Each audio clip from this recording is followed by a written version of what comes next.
আসসালামু আলাইকুম। আপনারা দেখছে আবু হুজাইফা দি ইসলামিক চ্যানেল। অনুগ্রহ করে লাইক করুন, শেয়ার করুন এবং চ্যানেলটি সাবস্ক্রাইব। আজকের এই বিশ্লেষণে আমরা ইতিহাসের পাতা থেকে এমন একটা দারুণ ঘটনা দেখব যা মানুষের জ্ঞানের সীমাবদ্ধতাকে খুব চমৎকারভাবে তুলে ধরে। ভাবা যায় খুব সাধারণ একটা হাঁটার দৃশ্য থেকে এত গভীর দার্শনিক আর আধ্যাত্মিক প্রশ্নের জন্ম হতে পারে।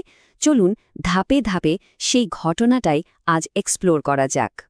শুরুতেই বলে রাখা ভালো, আমরা এখানে যে ঐতিহাসিক রেকর্ডটি নিয়ে কথা বলছি তা হল সহিহ আল বুখারীর ১২৫ নম্বর হাদিস।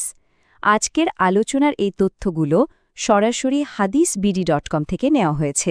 কিতাবুল ইলম বা জ্ঞান অধ্যায়ের এই অংশটা আমাদেরকে শত শত বছর আগের একটা সুনির্দিষ্ট কথোপকথনের একেবারে কাছাকাছি নিয়ে যায়। এটা শুধু পুরনো কোনো বইয়ের পাতা পড়া নয়, বরং আমরা যেন ইতিহাসের একটা জীবন্ত মুহূর্তের একেবারে কাছে চলে যাচ্ছি। মূল ঘটনায় যাওয়ার আগে একটা বিষয় একটু ভেবে দেখা দরকার।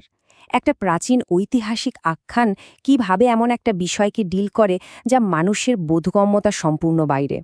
মানুষ তো স্বভাবতই তার চারপাশের পৃথিবী নিয়ে ভীষণ কৌতূহলী, তাই না? কিন্তু যখন এমন কিছুর কথা আসে যা ছোঁয়া যায় না, দেখা যায় না, তখন তার উত্তর কিভাবে দেওয়া হয়? ঠিক এই প্রশ্নটাই আমাদের আজকের আলোচনার মূল ভিত্তি। চলুন বর্ণনাকারী আবদুল্লাহ ইবন মাসুদের চোখ দিয়ে পুরো দৃশ্যপটটা একটু কল্পনা করা যাক। মদিনার একটা ধ্বংসপ্রাপ্ত বা জনবসতিহীন এলাকা, সেখান দিয়ে খুব সাধারণ একটা হাঁটার মুহূর্ত। নবী মোহাম্মদ সাল্লাল্লাহু আলাইহি ওয়াসাল্লাম একটা খেজুর গাছের ডালে ভর দিয়ে আছেন, আর ঠিক সেই সময়ই একদল মানুষ, একদল ইহুদি সেই পথ দিয়ে পার হচ্ছিল। মানে একদমই সাধারণ দৈনন্দিন একটা মুহূর্ত, কিন্তু চোখের পলকে সেটা কেমন একটা ঐতিহাসিক রূপ নিয়ে নিল। এই জায়গাটায় সবচেয়ে ইন্টারেস্টিং ব্যাপার হলো সেই মানুষগুলোর ভেতরের মানসিক উত্তেজনা।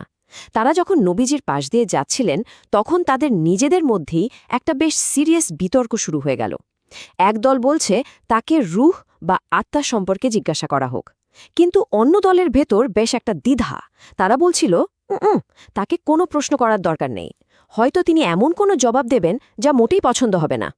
অজানাকে জানার মানুষের যে চিরাচরিত কৌতূহল আর সেই সাথে উত্তরের ভয়, এই দুটোর দারুণ একটা দ্বন্দ্ব আমরা এখানে দেখতে পাচ্ছি। সব দ্বিধাদ্বন্দ্ব একপাশে সরিয়ে রেখে শেষ পর্যন্ত ওই দলেরই একজন এগিয়ে এলেন আর একদম সোজাসুজি সেই গভীর প্রশ্নটা করেই বসলেন। তিনি জিজ্ঞেস করলেন, হে আবুল কাসিম, রূহ কি? দেখুন, প্রশ্নটা খুব ছোট, মাত্র কয়েকটা শব্দের, কিন্তু এর ভেতরেই লুকিয়ে আছে মানব অস্তিত্বের সবচেয়ে বড় রহস্যগুলোর একটা।